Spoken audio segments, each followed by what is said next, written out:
जिल्हा परिषद पंचायत समिती निवडणूक मंगळवारी जाहीर होताच इच्छुकांची धावाधाव सुरू झाली आहे। ग्रामीण भागातील सुमारे 87,000 मतदारांपर्यंत पोहोचण्याचे आवाहन उमेदवारांपुढे असणार आहे। इच्छुकांच्या हाती आता 3 आठवडे आहे, त्यामुळे त्यांनी संपर्काला गती दिली आहे। दुसरीकडे राजकीय पक्षांनी बैठका आणि मेळावेही वाढवलेत।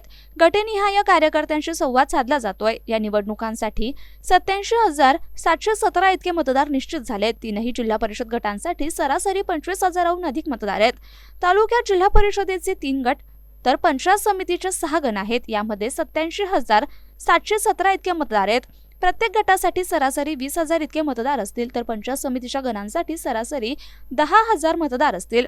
तालुक्याची जिल्हा परिषदेच्या गटाची रचना आणि मतदारसंख्या पाहता तालुक्यातील सर्वात मोठे फरदापूर आणि गोंदेगाव हे 2 गट आहेत।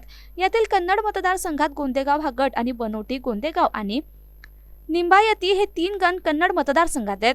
तालुक्यातील फरदापूर हा सर्वाधिक मतदारसंख्या असलेला गट सिल्लोड मतदारसंघातील आहे। या गटात 31,567 मतदार आहेत। दुसरा सर्वात मोठा गोंदेगाव गटही आहे, परंतु हा गट कन्नड मतदारसंघात गेलाय।